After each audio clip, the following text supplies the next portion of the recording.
आप सभी का स्वागत है आपके अपने ही YouTube चैनल दो कदम में उत्तराखंड के खूबसूरत पर्यटक स्थल भीमताल से। मैं इस समय भीमताल स्थित रामलीला ग्राउंड में हूँ। वस्तु स्थिति गंभीर और चिंतनीय है।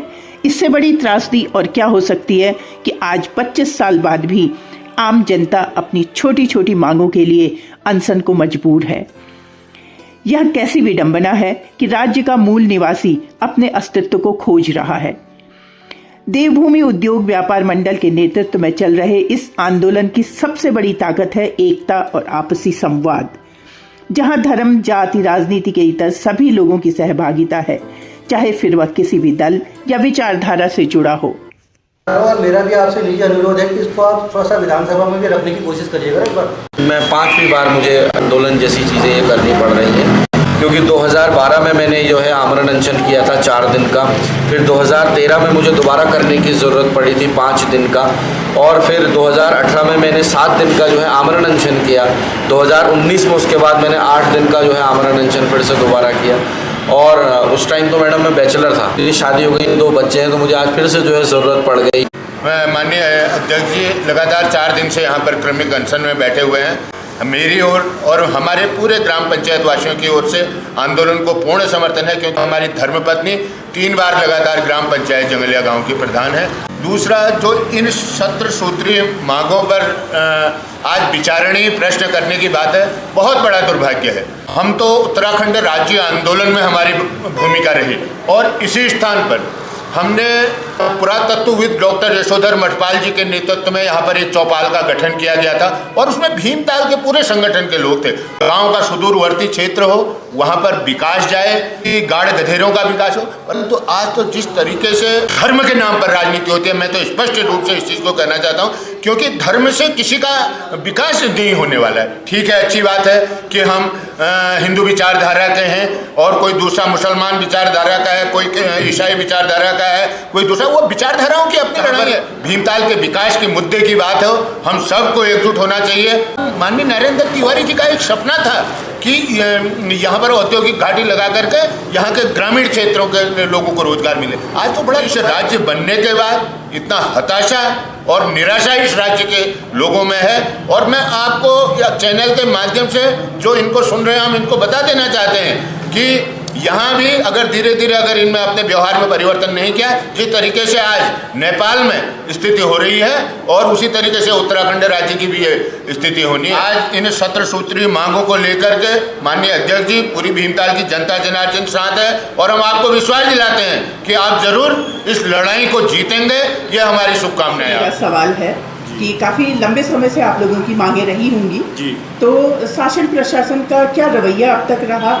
धरना तभी होता है जब शासन प्रशासन मांगों को अनसुनी करता है, और क्योंकि मैं बेसिक रूप से मजदूर संघ से जुड़ा हुआ व्यक्ति हूँ, और हम लगातार इस प्रकार के अपने कार्यक्रम धरने मजदूरों की मांगों को लेकर धरना प्रदर्शन में कार्यक्रम हम पूरे प्रदेश स्तर में करते रहते हैं। और आज हमारा छोटा भाई संदीप पांडे इस भीमताल और पूरे उत्तराखंड की बहुत ही मूलभूत समस्याओं को लेकर उन्होंने एक बड़ा ही भागीरथी प्रयास शुरू किया है, और हमें उम्मीद है कि यहाँ के स्थानीय जनप्रतिनिधि से लेकर शासन के उच्च पद पर बैठे हुए समस्त अधिकारीगण और जनप्रतिनिधि, इस राज्य में हम निवास करते हैं, जो राज्य हमारा है, जिसे हम कहते हैं हमारा अपना राज्य उत्तराखंड है, जो यहाँ के मूल निवासी हैं, उनके अधिकार कैसे सुरक्षित रहे।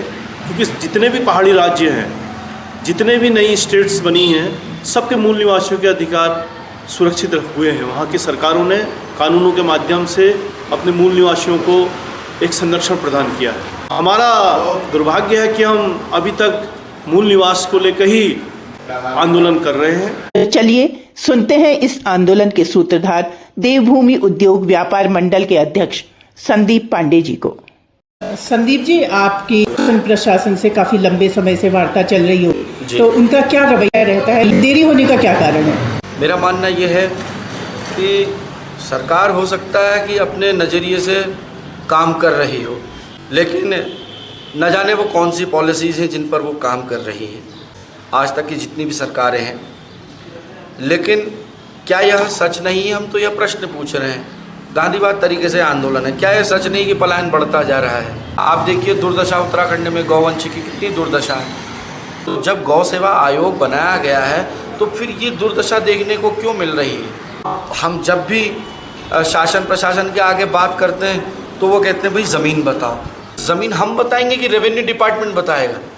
गौवंश की रक्षा के लिए एकड़ों ज़मीन है हर विधानसभा में। तो छोड़िए, हम तो विधानसभा कह रहे हैं, ब्लॉक लेवल पर जो है ज़मीनें मुहैया कराई जा सकती हैं, मगर रेवेन्यू डिपार्टमेंट के पास टाइम ही नहीं है। रजिस्ट्रीज, दाखिल खारिज और कई सारी चीज़ों के लिए जो है उसी में रेवेन्यू डिपार्टमेंट बिजी है। एजुकेशन सेक्टर की अगर हम बात करें, प्राइवेट स्कूल्स और इंस्टीट्यूशंस जो लेटेस्ट से लेटेस्ट जो है जिस तरीके से हम बच्चों को दे सकें चीज़ें दी जानी चाहिए एजुकेशन सेक्टर पे, लेकिन उनकी फ़ीस इतनी ज़्यादा बढ़ा दी गई है जहाँ पर पेरेंट्स या गार्डियंस अपने आप को शोषित महसूस कर रहे हैं। क्यों नहीं सरकार जो है अपने जो सरकारी स्कूल हैं, जो गवर्नमेंट स्कूल्स हैं, उनकी जो है जीर्ण शीर्ण व्यवस्था को ठीक करें, उनकी अवस्था को ठीक करें। हमारे जो सरकारी स्कूल है वहाँ छठी में जब बच्चा आ रहा है तो वहाँ उसे ABCD A for एप्पल बताया जा रहा है। जो शिक्षा का स्तर है वो जो है अपग्रेड करें। दूसरा मैडम, प्राधिकरण एक बहुत बड़ी समस्या है। निवास जो 1950 अदर स्टेट्स में जो है नियम बनाया गया है वो हमारे उत्तराखंड में क्यों ख़त्म कर दिया गया है? तो यहाँ का रहने वाला जिसकी पुश्तें यहाँ बीत गई हैं, जो यहाँ की संस्कृति से जुड़ा हुआ व्यक्ति है, जब वो बच्चा यहाँ से पलायन करके चला जाएगा, इतना मजबूर हो जा रहा है वो, उसको रिलैक्सेशन ही नहीं है, उसके लिए कोई ऐसी पॉलिसीज नहीं बनाई गई हैं। अगर वो इस बढ़ते हुए टूरिज्म में हमें अपना छोटा सा होम स्टे, छोटा सा रेस्टोरेंट, छोटा सा कैफ़े या छोटी सी दुकान खोलना जा रहा है तो प्राधिकरण उसे परेशान कर दे रहा है। तो प्राधिकरण के नियम और ये मनचाहे जो कानून बनाए गए हैं, जो मूल निवासी है उसको तो इन सारी चीज़ों से अवमुक्त किया जाना चाहिए। और सबसे पहले तो मूल निवासी हमें एक कैटेगरी बनानी पड़ेगी। भेड़ चाल में सभी को स्थानीय निवासी बना दिया है। भाई मूल निवासी अपने आप में एक अलग चीज़ है, यहाँ की संस्कृति को बचाने वाला मूल निवासी ही तो है, तो उसकी एक कैटेगरी अलग होनी चाहिए। पहाड़ों के किसानों की जो है दुर्दशा है मैडम, किसानी खत्म होती जा रही है। बूढ़ी महिला तो आज से 40-50 साल पहले जब वो नवविवाहिता होकर आई थी तो वो बेचारी लग गई अपने खेतों में, आलू की गुड़ाई में लग गई, और आज 40 साल 50 साल बाद भी वो आलू ही गोड़ रही है। उसके बच्चे मजबूर हैं जो है पलायन करने के लिए। क्यों? क्योंकि उनको उस आलू का दाम ही नहीं मिल रहा है, टमाटर की खेती का दाम ही नहीं मिल रहा है, दालों का दाम नहीं मिल रहा है, फलों का दाम नहीं मिल रहा है। कोल्ड स्टोरेज होंगे तो जो है उनको दाम मिलेगा, वो अपने फल सब्जियों को स्टॉक रख पाएंगे और सही सीजन में उनको बेच पाएंगे।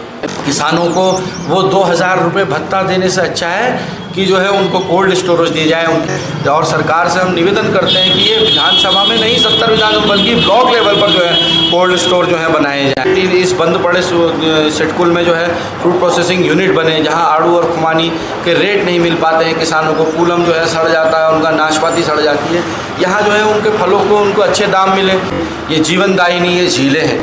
बोट से, जॉर्बिंग से, कयाकिंग से जो है रोज़गार कर रहे हैं, अपना घर चला रहे हैं। किसी बच्चे के ऊपर जिम्मेदारी है अपनी माँ की दवाई लाने की, किसी को अपनी बहन की शादी करनी है, किसी को अपने पिता के स्वास्थ्य हॉस्पिटल का खर्चा है, और कोई अपनी पढ़ाई कर रहा है, अपने छोटे भाई बहनों को पढ़ाई करवा रहा है। ऐसे लोग रेड़े टपरी ठेले लगा कर बैठे हैं, उनके साथ अन्याय हो रहा है, उनके ठेले पलट दिए जा रहे हैं। उनके लिए वैकल्पिक व्यवस्था करी जाए और पॉकेट पार्किंग्स जो है डेवलप करी जाए। पर्यटन जो है बढ़ रहा है, लेकिन उस हिसाब से क्या हमारे राज्य में वैसी फैसिलिटी है?